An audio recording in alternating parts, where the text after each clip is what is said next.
शराब नीति को लेकर बार बार कहा जाता था आम आदमी पार्टी की तरफ से कि हमें फंसाया जा रहा है, उसकी सच्चाई अब कैग रिपोर्ट के जरिए सामने आ गई है। और ऐसे में जो बीजेपी विधायक हैं, जो बीजेपी नेता हैं, वो ये कह रहे हैं कि अभी तो सिर्फ 2000 करोड़ का घोटाला पता चला, इनके तो 5-5 हजार करोड़ के घोटाले हैं। सुनिए जरा। ये जो घोटाला 2025 करोड़ का है, इसके अलावा केजरीवाल और मनीष सिसोदिया ने 5000 करोड़ का काम किया है इस घोटाले में। और वो पैसा कहां गया? वो पैसा एक क्यून चल रहा है ना, बिटकॉइन में, क्योंकि इसने अपने लैपटॉप, अपने टेलीफोन सब इसने क्यों बर्बाद कर दिए? क्योंकि वो कोड नंबर उसी में है, या तो उसको पता है या उसकी घरवाली को पता है। ये बिल्कुल सच बात बता रहा हूं, नहीं तो इतना पैसा रखने की जगह नहीं है किसी के पास। ये इनकम टैक्स का खिलाड़ी था बहुत बड़ा, ये लोगों की कंप्लेंटें करके पैसे उगवाता था। पुरानी हिस्ट्री इसकी निकालो। तो सुना आपने, मारवा साहब कह रहे हैं कि अभी तो बहुत सारी सच्चाइयां हैं, बहुत सारे ऐसे घोटाले हैं जिनकी जानकारियां सामने रखी जाएंगी, क्योंकि 14 में से अभी तो सिर्फ एक रिपोर्ट पेश की गई है और उसी रिपोर्ट में पता चलता है कि कैसे 2000 करोड़ का इतना बड़ा घोटाला किया गया। जिस भ्रष्टाचार के खिलाफ आवाज उठाकर सत्ता में आई आम आदमी पार्टी, खुद उसी आम आदमी पार्टी पर वैसे ही आरोप लग रहे हैं। और ऐसे में बीजेपी को मौका मिला, बीजेपी प्रश्न पूछ रही, तमाम नेताओं ने सवाल खड़े किए। सुनिए जरा। ये बात उनको अच्छे से पता थी कि सीएजी की रिपोर्ट आ रही है और उसमें बहुत बड़ा भ्रष्टाचार हुआ है। और ये सीएजी की रिपोर्ट में आया है कि 2002 करोड़ रुपए का भ्रष्टाचार, उसमें जितना मैंने पढ़ा है, और उसके बाद में पढ़ेंगे, अगले दिन में इसकी चर्चा होगी। घोटाले उसमें चिन्हित किए गए हैं और उसमें जिस तरह की अनियमितताएं हैं उसका जवाब तो निश्चित रूप से उस सरकार को देना ही पड़ेगा। जो बातें भारतीय जनता पार्टी कहती थी उसकी आज पुष्टि हुई है इस सीएजी की रिपोर्ट में कि पूरी सरकार इस घोटाले में लिप्त थी, भ्रष्टाचार में लिप्त थी और जनता की गाड़ी कमाई का किस तरह से दुरुपयोग हुआ। ये सीएजी रिपोर्ट जनता के लिए है, जनता की अदालत के लिए है। जनता को पन्ने दर पन्ने उनकी सारी करतूतों की जानकारी मिलेगी, इसलिए ये सीएजी रिपोर्ट पेश की गई है। आम आदमी पार्टी घबरा गई है क्योंकि अभी तो एक विभाग को लेकर खुलासा हुआ है और ऐसे कई विभाग हैं जिनमें घोटाले के आरोप हैं। कौन कौन से वो विभाग हैं, कौन कौन से घोटाले किए गए, जिसको लेकर सीएजी रिपोर्ट कभी भी दस्तक दे सकती है। चलिए जानकारी जल्दी से आपके सामने रख रहे हैं, आपको बताते हैं। समझिए, आबकारी विभाग से शराब घोटाले का पूरा खुलासा आज टेबल कर दी गई रिपोर्ट। इसके अलावा पीडब्ल्यूडी विभाग के जरिए शीश महल का जो इतना बड़ा खेल खेला गया, उसको लेकर अभी हम एक्सक्लूसिव जानकारी आपको देंगे सीएजी रिपोर्ट की, लेकिन वो रिपोर्ट अभी टेबल नहीं की गई, उसका इंतजार है। स्वास्थ्य विभाग में मोहल्ला क्लिनिक में गड़बड़ियां की गई, टेस्ट कराए गए। शिक्षा में क्लासरूम घोटाला किया गया है, उसको लेकर भी अब जानकारियां जुटाई जाएंगी। इसके अलावा जल सिंचाई विभाग में यमुना सफाई को लेकर कितने पैसे दिए गए और वाकई कितनी सफाई हुई, सफाई तो खैर कितनी हुई हमने देखा, चुनावी मुद्दा बन गया था यमुना सफाई, तो ऐसे में उसकी भी कैग रिपोर्ट पेश होगी।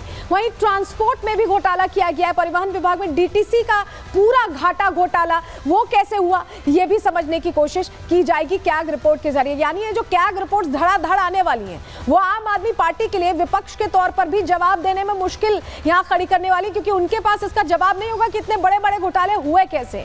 और इसी को लेकर अरविंदर सिंह लवली कह रहे हैं कि ये जो घोटाले, इनकी सच्चाई अब निकलकर सामने आने वाली है। सुनिए जरा। पिछले 10 साल से हाउस में सीएजी की रिपोर्ट टेबल नहीं हुई। जो पार्टी अन्ना हजारे जी का आंदोलन पे बनी हो, यानी कि वो आंदोलन क्यों हुआ था कि सीएजी रिपोर्ट में ये आया था कि भ्रष्टाचार हुआ है। जो पार्टी बनी सीएजी के लिए हो, वो 10 साल से सीएजी की रिपोर्ट टेबल नहीं कर रही थी।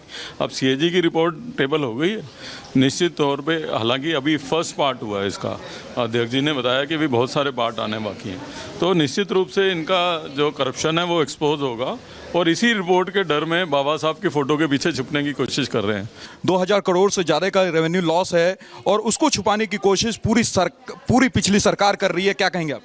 दुर्भाग्य है, और मैं समझता हूं कि पर अब समय दूर नहीं जब दूध का दूध पानी का नहीं होगा। और निश्चित रूप से ये सीएजी की रिपोर्ट जो है और बाकी के पार्ट्स जो सीएजी की रिपोर्ट के हैं वो पूरी तरीके से इनके करप्शन को एक्सपोज करेंगे। देने से लेकर के टेस्टिंग तक के उसमें भी घोटाले किए गए। देखिए, मैं अभी इसलिए कमेंट नहीं कर रहा हूं कि सीएजी की रिपोर्ट अभी मिली है, इसको ग्रहण करेंगे, लेकिन मोटा मोटी ऊपरी ओप से देखने में आता है कि ये सरकार पूरी तरीके से लिप्त है।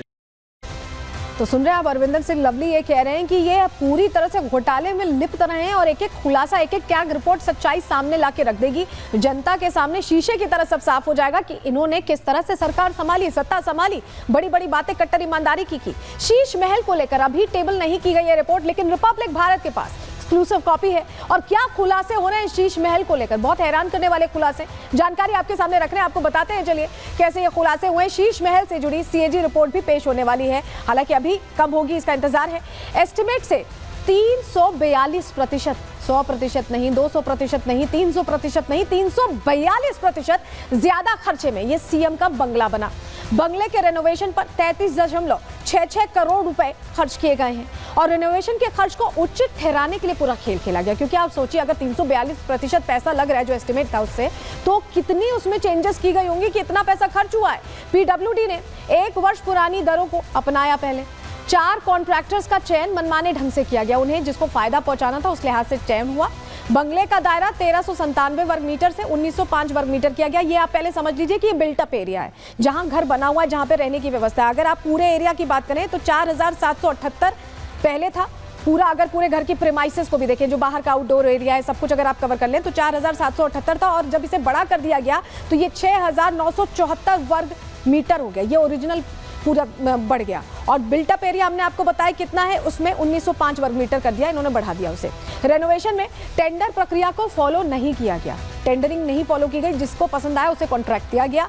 घरेलू उपकरण लगाने में 18.88 करोड़ रुपए खर्च किए गए, 18 करोड़ 88 लाख। इस खर्च को एक्स्ट्रा आइटम्स के रूप में दिखाया गया, ये नहीं बताया गया कि घर में सामान लगाए गए हैं, ये एक्स्ट्रा आइटम्स के तौर पर यहाँ बताया गया। हमारे सहयोगी मृदुल शर्मा पहुंचे, क्योंकि बीजेपी इस बंगले को खोलकर जनता के सामने रखने वाली थी, पत्रकारों के सामने रखने वाली थी। हमारे सहयोगी पहुंचे, रिपोर्ट उन्होंने क्या तैयार की दिखा रहा है। इस काले गेट के अंदर ही वो शीश महल है जिसमें करोड़ों रुपए लगाए गए, और वो पैसा किसका है ये आज दिल्ली की जनता सवाल पूछ रही है। लेकिन सबसे बड़ी और अहम बात आज मैं आपको बताने वाला हूं, जो रिपोर्ट में पढ़ पा रहा हूं, उस रिपोर्ट में कई सारे खुलासे हुए हैं। वो ये बताती है कि एक तरह से अनियमितताएं की गई हैं खर्चों में। खर्चे कैसे किए गए, करोड़ों रुपए के टाइल लगा दिए, करोड़ों रुपए के पर्दे लगा दिए, और वही आज सवाल उठाए जा रहे हैं कि आखिर आम आदमी पार्टी सरकार में ऐसे कैसे नियमों को ताक पर रखा गया है। मैं अपने सहयोगी कैमरामैन निशान से कहूंगा कि वो तस्वीरें दिखाने की कोशिश करें। ये अंदर की तस्वीरें हैं दर्शकों, हम आपको दिखा रहे हैं, किसी को अभी जाने की इजाजत नहीं है। और बीजेपी की तरफ से लगातार कहा जा रहा है कि वो एक एक करके खुलासा करेंगे, जो एक एक ऑडिट रिपोर्ट है हर घोटाले की वो पटल पर रखी जाएगी, और उसके बाद दूध का दूध पानी का पानी हो जाएगा।